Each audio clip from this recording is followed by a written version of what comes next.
مجھ سے ایک شخص نے پوچھا کہ یہ بتائیں کہ ولی اللہ کون ہوتا ہے. یعنی ولی کا مطلب دوست، اللہ کا دوست. تو یوں تو قرآن میں آیت ہے جس میں ولی کی ڈیفینیشن ہے اور بہت سے اور طریقوں سے بتایا جاتا ہے. مجھے اپنا ایک پیشنٹ یاد آیا جو کہ پچھلے دنوں میرے پاس آیا. ان کو شوگر تھی اور شوگر کی وجہ سے ان کا پیر کا زخم خراب ہوا اور ان کی ایک ٹانگ جو ہے وہ کاٹنی پڑی. تو وہ یہ پہلے سے کٹی ہوئی تھی. اب وہ دوبارہ آئے جس میں شوگر کے علاوہ ان کو خون کی شریانوں کی ایک بیماری ہوئی جس میں خون کا ایک لوتھڑا آ کے ٹانگ کی شریان کے اندر پھنس جاتا ہے اور جس کی وجہ سے ان کا پیر کالا ہونا شروع ہو گیا اور یہ فیصلہ ہوا کہ یہ والی ٹانگ بھی کاٹنی ہوگی. تو وہ سارا ورک اپ میری ٹیم نے کیا ہوا تھا، میرے جونیئر ڈاکٹرز نے، اور ان کو ایڈمٹ کیا ہوا تھا.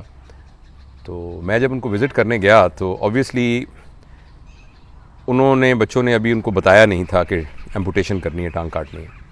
تو مجھے وہ کاؤنسلنگ بھی کرنی تھی تو میں جا کے ان سے تعارف کیا. وہ ایک 55 سال کے آدمی، ایک بہت ہی نفیس سی سادہ خاتون، ان کی بیگم صاحبہ ساتھ، اور ایک 3-4 سال کا بچہ ساتھ تھا.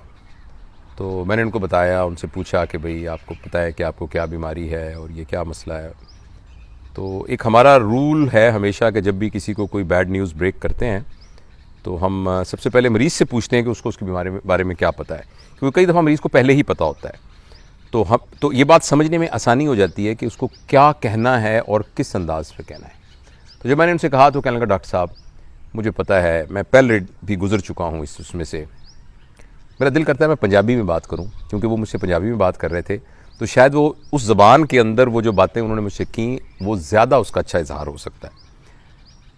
تو میں کہنے لگے کہ ایس لت دا تو مجھے پتہ ہے کہ یہ کٹی گئی ہے، تو ایدا بھی مجھے پتہ ہے کہ شوگر دی وجہ نال یہ گل گئی ہے، نالے میں ہاتھ لانا ہے، مجھے پتہ ہے کہ کتھوں تک ٹھنڈی ہے، تو یہ لت بھی کٹنی پینی ہے. تو جویں تسی مناسب سمجھ دیو آپریشن کر دیو میرا، تو لت نو کٹ دیو. انہوں نے اتنی آسانی کے ساتھ یہ کہا. اچھا، میں نے ان کے ساتھ اور ریپو بننے کے لیے میں نے ان کو پوچھا کہ آپ کیا کرتے ہیں، اور وہ کہتے ہیں بس ڈاکٹر صاحب میری چکی ہے، 2 چکیاں ہیں میریاں، تو وہ چکیاں ملازم کام کر دے. چکی اگر آپ نہیں سمجھتے تو وہ آٹا پیسنے والی جو مشین ہے اسے چکی کہتے ہیں پنجابی میں. وہ چکیاں میریاں ہے تو وہ چکیاں چل دیاں نے. تو میرا وڈا پتر ہے وہ سادہ دماغ دا ہے. تو سادہ دماغ سے ان سے مراد یہ تھی کہ وہ تھوڑا مینٹلی بہت زیادہ ایکٹیو نہیں ہے. تو وہ ہے کوئی 22 سال دا، تو وہ سادہ دماغ دا ہے، انہوں پتہ نہیں لگتا. تو دوجا میرا پتر ہے 3 سال دا، بچہ، بس ہور میری کوئی اولاد نہیں. تو وہ بس میں شیشے لوائے ہوئے، ادھروں پرلے پاسوں نظر نہیں آتا، ادھروں آتا ہے. تو وہ مزدور کام کرتے رہتے تو گزارا ہوتا رہتا ہے. تو باقی اینی عمر لنਘ گئی، جنی لنگنی سی لنਘ گئی، ہن تھوڑی جی عمر رہ گئی ہے. اللہ دا بڑا شکر ہے، ساری زندگی لتاں دے نال تردے رہے ہیں، بھجے پھردے رہے ہیں. ہن چلو اگر لت نہیں بھی ہے تو کوئی جو مرضی ہو دی مالک دی. یہ انہوں نے اتنی آسانی سے کہہ دیا. میں یہ سوچتا ہوں کہ کسی کی ایک چھوٹی سی انگلی بھی کاٹنی پڑے تو وہ کتنے مشکل سے اجازت دے گا. تو لیکن وہ اتنے سہولت کے ساتھ انہوں نے یہ کہہ دیا کہ جو اللہ دی مرضی. انہوں نے جو فیصلہ جو کر لیا بھی لت نہیں ہونی تو کوئی گل نہیں، پھر کی کوئی گل نہیں، بس ٹھیک ہے. اینی زندگی لتاں دے نال ہی بھجدے رہے ہیں.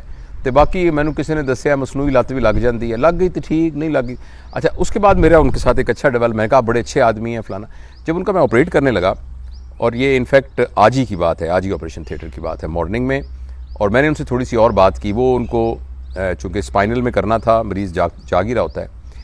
تو مجھے بتانے لگے کہ بس ڈاکٹر صاحب مسئلہ یہ ہے کہ اے دنیا دے وچ نا تھوڑی دیر واسطے سانوں بھیجیا بھی بھج نٹھ لو، دوڑ لو، جو کچھ کرنا ہے کر لو. ادو بعد ایک دم ٹائم آ جائے گا تے جے تے بندے دے پتر دی طرح اتھوں رہے تے اللہ میاں کہے گا آ جا آ گیا آ جا بہ جا میرے کول، بہ جا، آ جا کول آ کے بہ جا، آ گیا تو ہن آ گیا، بہ جا. تے جے بندہ ایتھے کوئی گڑبڑ کردا رہا تے پتہ نہیں اتھے کی سلوک ہوئے گا. اچھا، میں پوچھا کہ تسی سکول کنا پڑھے ہو؟ تو کہنے لگے کہ ہاں سکول میں گیا سی، 5ویں 6ویں تک پڑھیا سی. اس کے علاوہ اور بھی انہوں نے بہت سی باتیں کیں. ان تمام باتوں کے اندر وہ جو بھی بات کرتے تھے اس کے اینڈ میں پازیٹیوٹی آتی تھی.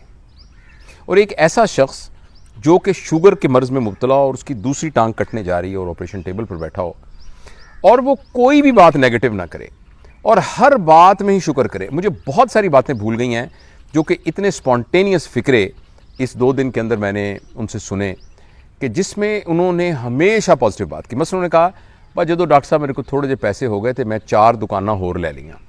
تو میں کہو دکاناں کون چلاتا ہے؟ نہیں وہ میں کرائے کرائے تے نہیں دیندا. اتنے لوگ ہوندے نے نا تو انہوں دا کوئی کاروبار وغیرہ نہیں چلتا. تو میں انہوں نے کہنا ہے کہ چل یار ایک میری دکان لے لے تو لے کے تو اپنا کاروبار چلا دے. میں کہا کرائے تے دیندے ہو گے؟ کہتے نہیں کرائے کرائے تے کی دینا، وہ بیچارے کسی دا کاروبار نہیں چلتا. میں کہنا چلو میری دکان دی حفاظت رہے گی تو وہ کرایہ ہو جائے گا. پتہ لگا کہ ان کی 4 دکانیں ہیں جو انہوں نے ایسی لوگوں کو دی ہوئی ہے اس لیے کہ وہ اپنے بزنس کو اکٹھا کر سکیں. وہ کسی یونیورسٹی میں نہیں پڑھے ہوئے، کسی جگہ پر انہوں نے وہ نہیں کیا، لیکن ان کے اندر ایک ایسی سلیم الفطرت طبیعت تھی. تو میں نے دل میں سوچا کہ یہ لوگ ہیں جو ولی اللہ ہیں، یہ لوگ ہیں جو زندگی کو اپنی ان تمام محرومیوں کے باوجود ایک پازیٹیو اپروچ کے ساتھ دیکھ رہے ہیں. تو یہ میں آپ کے ساتھ شیئر کرنا چاہتا تھا کہ انسان اپنی محرومیوں کے ساتھ، جسمانی کمزوریوں کے ساتھ بھی، مالی ناآسودگی کے ساتھ بھی، اور کچھ اور چیزیں جو زندگی میں کم رہ جائیں، ان ساروں کے باوجود بھی اگر چاہے تو اپنی زندگی کو مثبت سوچ کے ساتھ گزار سکتا ہے.